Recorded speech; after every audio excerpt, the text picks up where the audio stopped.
Hello, and welcome to APM Research, Decoding Enochian Sigils, Part 3, Conclusions.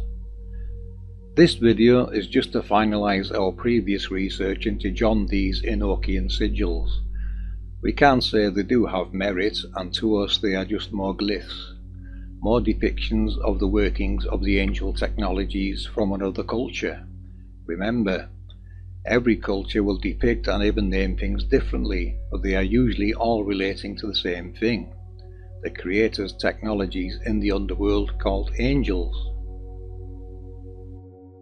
Now it is said John Dee received these images from angels, but to us that does not seem right. I would think it is more a case of option A. John Dee has actually been to a place in the underworld that has these depictions near one of the sealed rooms the angels are kept in. Remember, scriptures tells us the underworld is their prison. This is the seal of the 144,000 sealed rooms below. Option B. There really is a way to communicate with this technology of which we haven't as yet discovered. Or option C. John Dee actually found this information in one of his books, of which it is known he had a very extensive collection. His library was quite famous and used by many scholars. To me, that would seem more probable. He was trying to decode information from a book he obtained. It does sound similar to the Book of Enoch being discovered in Ethiopia. Old Testament, where we can see you will find more realistic answers and decodings. As in modern times, this is all being misrepresented to hide how this realm really works, and that there is indeed a creator. Enochian is an angelic language recorded in the private journals of John Dee and Edward Kelly in the late 16th century England. The men claimed it was revealed to them by the Enochian angels. John Dee didn't refer to it as the Enochian language, though. He actually preferred the celestial speech, the language of the angels, the first language of God Christ, or Adamical, because according to Dee's angels, it was used by Adam in paradise to name all things. The celestial speech was supposed to have been the language God used to create the world, and which was later used by Adam to speak with God and the angels, and to name all things in existence. After his fall from paradise, Adam lost the language and constructed a form of Proto-Hebrew based upon his vague memory of the celestial speech. This Proto-Hebrew then was the universal human language until the time of the confusion of tongues at the Tower of Babel. After this, all the various human languages were developed, including an even more modified Hebrew, which we know as Biblical Hebrew. From the time of Adam to the time of Dee and Kelly, the celestial speech was hidden from humans with the single exception of the patriarch Enoch, who, according to the angels, recorded the book of Loagaeth for humanity. The book was then lost again in the deluge of Noah. The reception of the Enochian started on March 26, 1583, when Kelly reported visions in the crystal of the 21-lettered alphabet characteristic of the language. A few days later, Kelly started receiving what became the first corpus of text in the purported angelic language. The other set of Enochian texts was received through Kelly about a year later in Carrico, where both alchemists stayed for some time at the court of King Stefan Batory. The texts comprise 48 poetic verses, which in these manuscripts are called claves angelicae, or angelic keys. John Dee wrote Monas Hieroglyphia in 1564. The hieroglyphic embodies Dee's vision of the unity of the cosmos and is a composite of various historic and astrological symbols. He claims himself to be one in a trillion of men of the common sort that understand the causes of celestial powers. Dee informs his readers of some very important thoughts, that he is using gematria, notarikon, and Ziruf. So we should creatively look for these things in the Monas. Gematria is where letters stand for numbers. Notarikon is letters symbolize concepts, or the first letter of a sequence of words forms a new word or sentence. And Ziruf is rearranging the letters of a word or phrase to make a new word or phrase, like an anagram of jumbled letters, also known as Timura. So, what I'd like to discuss are my conclusions of these sigils as well as angels based on the fact that these are technologically based. After much research on these, I'm presenting forth the information that these odd angelic names are formulas to describe the individual processes. These are pieces and descriptions of individual pieces to the machines and the mechanics.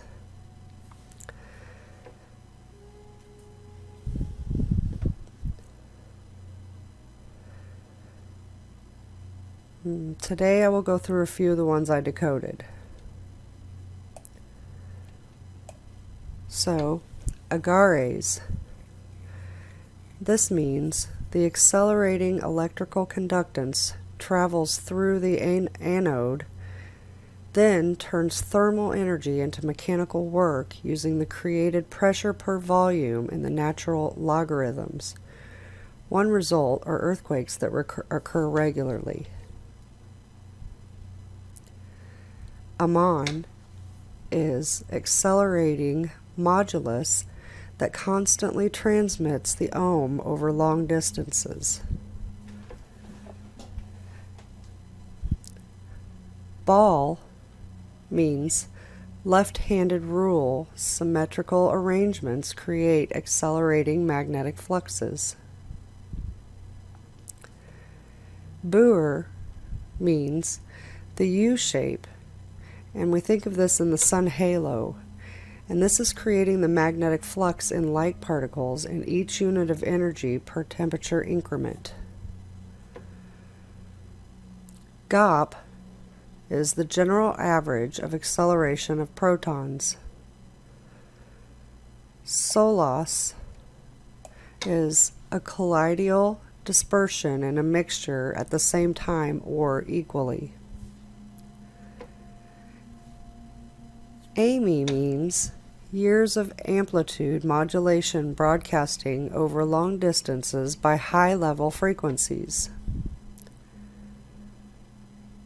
FERFER means frequency in reference to planetary path range following units of energy increments.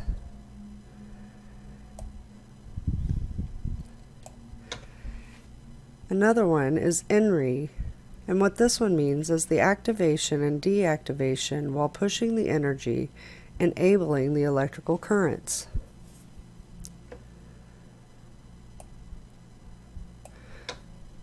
Next, we'll look at Satan. Satan is the negative ampere of the timing system acceleration of the thermodynamic system. And Yeshua. Yeshua is a variable in the light particles being shared by units of acceleration.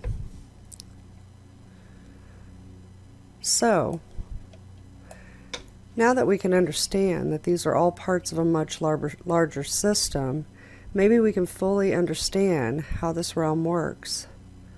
Can I fully decode each piece and put it together Probably not fully.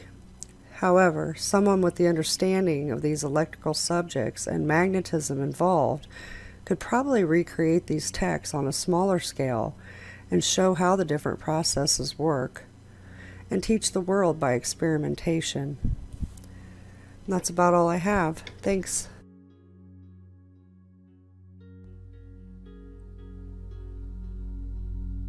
John Dee wasn't just famous for sigils.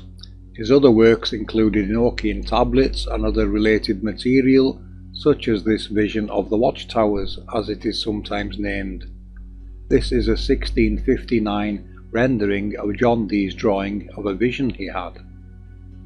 The sign of majesty, the cloth of passage, was cast forth. In the east the cloth red, after the new smitten blood. In the south the cloth white, lily colour. In the west a cloth, the skins of many dragons, green, garlic bladed. In the north the cloth head coloured, bilberry juice. The trumpets sound once, the gates open, the four castles are moved. Notice how this overlay works perfectly with an Aska Mandala overlay. Both blueprints depicting the 24 elders or seniors in the centre. These of course being angel technologies in the underworld. Count the unconnected dots around the centre and you will find 24 in both mandalas. So this overlay of John Dee's is basically a mandala. The towers in the north, south, east and west also matching scriptural and Enochian descriptions and locations, as well as the Nazca Mandala overlay placing them in the same locations. This is no coincidence.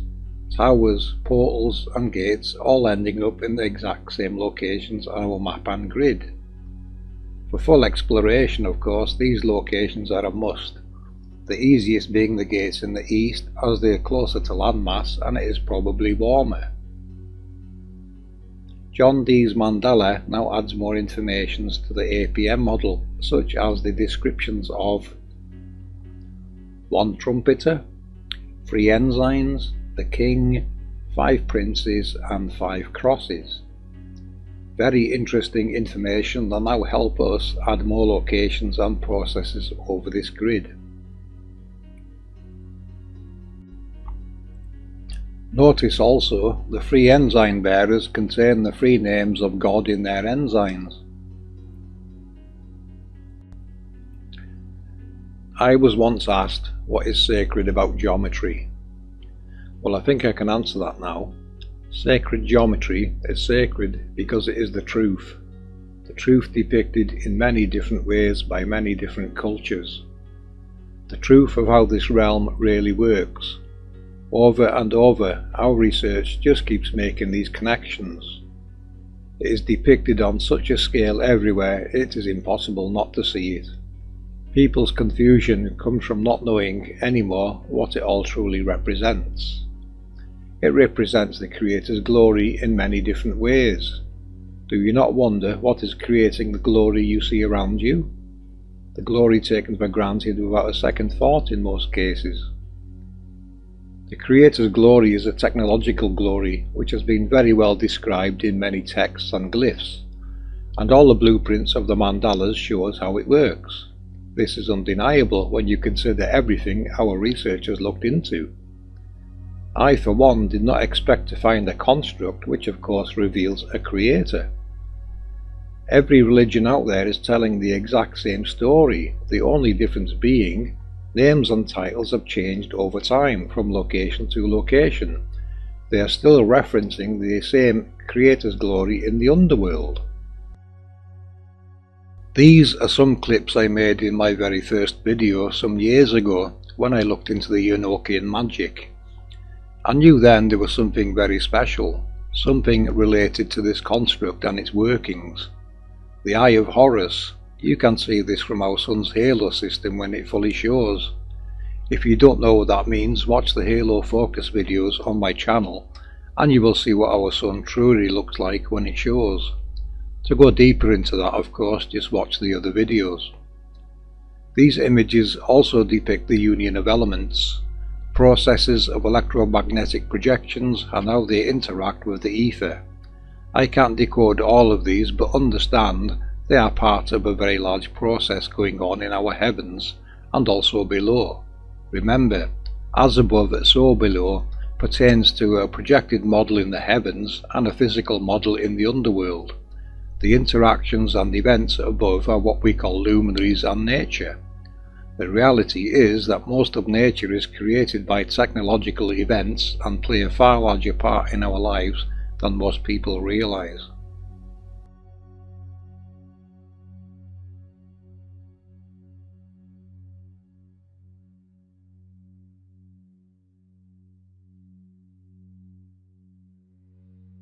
That's it from APM Research, people. Know thy world, only then can you be at one with it.